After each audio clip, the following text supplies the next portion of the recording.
Hi, everyone. This is John Sloan with Keller Williams Luxury Homes, and I'm also a member of BNI, which is Business Network International. And I have a great guest today, Steve Hamilton, with a company by the name of Schooley Mitchell. Mm-hmm. And there's not a whole lot of people that have heard about that company, have they, Steve? No. It's a bit of a challenge. Well, I just learned about it about a year ago when I met you, mm-hmm. and so you've been with this company as a strategic partner, correct? Mm-hmm. Is that what Correct. Your title is? Yes. Okay. So tell us what Schooley Mitchell is.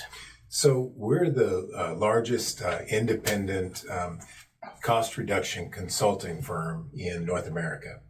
So we work with organizations and we help them with expenses, optimizing those those expenses with vendor related expenses, yep. As well as we just added a tax saving strategy as well. Okay, but don't companies have within their organization, people that take a look at those kind of things?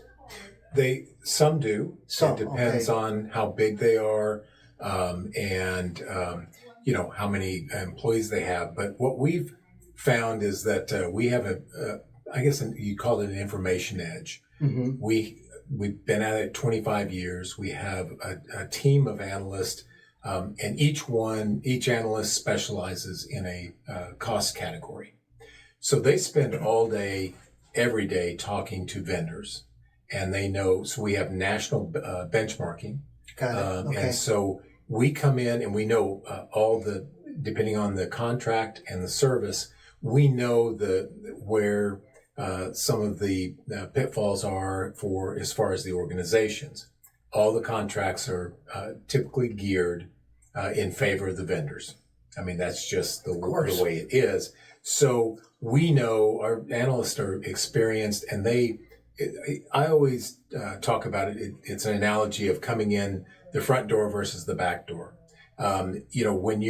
Because I've done this before, you might have as well, where you'll call and on your AT&T bill, on your cell phone bill. Yeah.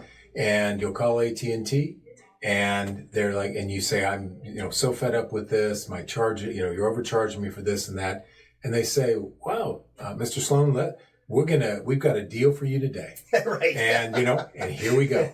And so they're going to give you this deal and you go, wow. So you hang up and you kind of feel good about yourself. You've cut a cost for a minute. But if you step back and take a look at it, first you have to ask yourself, what's been going on for the last 12 months? Exactly. The last time you made that call. They've been overcharging you. And you don't know, because you're negotiating against yourself, whether you got the best rate or not. And 9 times out of 10, that you don't, because you don't know what other people are paying for that AT&T service or the Verizon, whatever it might be. You don't have any basis for negotiating. Yeah, and they're just softening the blow basically to keep you and go in a different direction. And as soon as you hang up, it'll be good for a month or two, and then it starts creeping again. Or they take they pull the incentive away, and so it ends up right back where you were before you called. Yeah. So what we do is we have a continuously monitor it on a quarterly basis, and we do an audit of the last 3 months, make sure it's been billed correctly. Then we'll take a look at the program and make sure that the organization's in the right program. Make sure they're not in a program where they're paying for something they don't want or need. And the third thing that we'll do is take a look at the competitors. We're completely independent. We never get paid by a vendor. We work for our clients. Right. But that gives us negotiation power. So if we're going back to the incumbent, then we know what the other competitors are offering for the same level of service. Sure. And it just gives us an extra leg up in the negotiations. So what are some of the big categories that you guys actually work on? So we have about 15 different categories, but primarily I tend to focus on telecommunications, SaaS, waste management. Oh, really? Then the small package shipping, and credit card processing fees. Those are some of the bigger ones. Yeah. So why do you think businesses don't take a look at this as often as what they should? So if you think about it, and it's a thing of urgency, they're so focused on their business. Right. Yeah. And that's what they love to do. And building their business, or if it's a nonprofit, they're serving their clients, or they're doing their mission. And so that's their focus. If you have an expense, if it's not optimized, it still happens. Right. If your trash is not optimized, it still gets picked up. So they're looking at it going, it's just, we'll get to it. Well, life happens, and as we know, so many other things take priority. And then when they finally might get to it, again, they're coming at it from, it's one of their staff that has to look at it, and they're going, I don't even know what I'm not an expert in, right. Merchant processing fees, and I'm not sure what I'm looking at. So it's intimidating for them. And so I think too often it just, they do the best they can, but it's a struggle. So I think that's where, at the end of the day, there's just not that urgency to get them to focus on that. Yeah. And it's confusing. It'd be like throwing somebody and telling them to look at a profit and loss statement and tell me what they need to do. Right. Yeah, you can't do it. Well, from a consumer standpoint, we all know that we buy things, and sometimes we buy them on an annual basis, and the credit card continues to go and go and go. And until you cut up that credit card, you don't realize how much money that you're actually wasting. Right. And it seems similar to that. But your company doesn't charge the client up front at all. Right. I do have, on a special case-by-case basis, I do work as a consultant on a fee-for-service basis, mm-hmm. but the majority of my clients work on a shared savings basis, which means that we perform those three things in the initial analysis, the audit, and then comparing the program they're in and the competition, and do the negotiation. We come back to them with some possible solutions. Right. At that point, they take a look at it. If something's actionable, then we have an implementation team that will step in and guide them through the whole process and get them set up. And then we start every quarter. We'll get together, and that's where we show them the savings, and we bill off of that. We split those savings. If we can't find something that's actionable, sometimes it happens because they put the restrictions on it. The client does. They say, we really love this vendor, and they may have certain criteria that it is more restricted in terms of our ability to negotiate. And it does happen. And in that case, it's a complimentary service. We show them, give them a report, show them how their service is working and why it's the most optimized it can be. And at that point, we stay in touch, and we'll revisit it in the next quarter or two and see how things look then. So how often would you have to go back to a client that you've already negotiated on their behalf?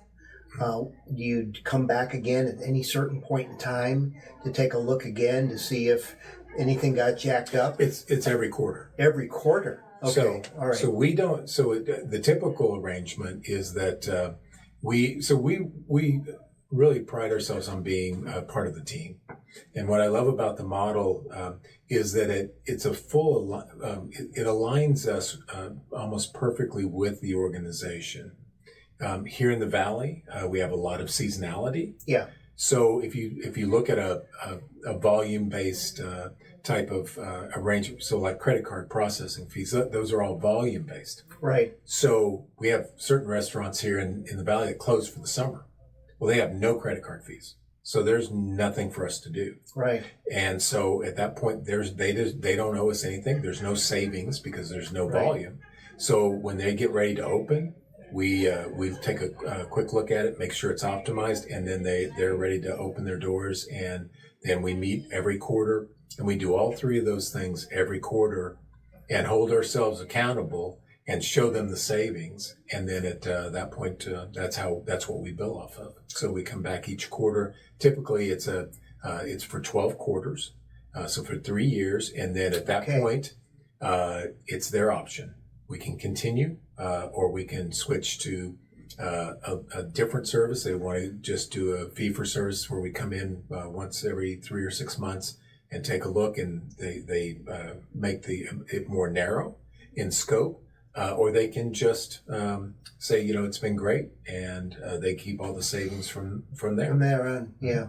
Okay, but it's a 3-year program, which is good. I mean, you're keeping your tabs on things. Yeah. So who's an ideal company to reach out to here in the Valley that would be beneficial to you, to your company and themselves? Yeah, typically it's groups that have, so I would say 20 to 30 employees, and $5 to $7 million in revenue tend to be. They have the more expenses they have. I mean, it's one of those things where if they have, the more volume they have, the more vendor relationships they have, the more things that we have to look at. Yeah. But with that said, I've worked with, a dive bar, on their waist. And, sure. And so I've done I have smaller clients, but the ideal client is one where we have kind of multiple things to work on, right? Because then there's just more value add there. So. Yeah. Well, you were talking about restaurants. Obviously, they've got they've got a lot of transactions that they're doing, and even though there's some that are closing during the summer months, there's a lot of them that still stay open throughout the course of the year. Sure. Yeah. Yeah, and we have they typically have credit card processing fees. Then we have waste, depending on the operation, and groups that have multiple locations also are good candidates, because they have to coordinate between those locations. That adds a layer of complexity. So anytime there's more complexity, then that means that there's more opportunity for us to save and optimize those operations. Yeah. So if somebody was interested in wanting to take a look at what you guys provide and an opportunity to save money, what should they do? Well, it just starts with a conversation. Okay. That's I never come into any situation. First of all, there's never a bad conversation, and I approach every situation where I want to learn more about. That's one of the great things about my job, is that I get to sit down with owners and and people that have founded nonprofits, and hear about their passion and why they started their business or their nonprofit, and find out more about the operation. Yeah. And at that point, then it naturally flows into, where are their pain points, what things frustrate you about the business. Mm-hmm. And then at that point, we can hopefully have a conversation about one of the categories that might be able to focus on at the time, and then start with that and see where it goes. Okay. Is there anything that I may have missed that you think would be important for the business community to know? Well, I think that, really we always talk about the savings portion of it, or the aspect of it, but really it's about what those businesses or the nonprofits can do with the money that we save them. Sure. And oftentimes, with a nonprofit, it frees up resources for new programs, or for paying their employees better benefits. In terms of businesses, oftentimes if they're looking for loans, or that they need a bond, if they're a construction company and they need a bond for a big project, those banks and bond companies are looking at financial ratios. If you have savings, that improves your financial situation. Sure. And you may be able to qualify for either a bigger bond, and maybe get a project that you might miss out on, or you might get better terms on a loan, or in some type of financing. So, in addition to just maybe buying more new equipment, and all types of or just keeping the profits. Yeah. But it's up to them for how they use that. But I think that's the real, at the end of the day, that's one of the things that's most satisfying. And because a lot of business people are focused on their business, they may not think about those things. Mm-hmm. And Right. as a result, your input can be extremely beneficial to how they're operating their business. Saving money and then putting money into savings as well, Right. or investing it in other things in the business. Right. So what's the best way people can reach out to you? Well, you can reach me, give me a call or email me. Okay. So those are any. But What's your phone number? So it's 303-884-5961 is my cell phone. And my email is steve.hamilton@schooleymitchell.com. Okay. Appreciate you taking the time. It's Yeah, nice to I learn appreciate more about Schooley Mitchell. Yes. Like I said, I've never heard about it until a year ago. and you know what? Businesses really do need to take a look at how they can begin saving money and running their business a little bit more efficiently. Yeah. All right. Appreciate the time, John. You're very welcome. Have a great rest of the day.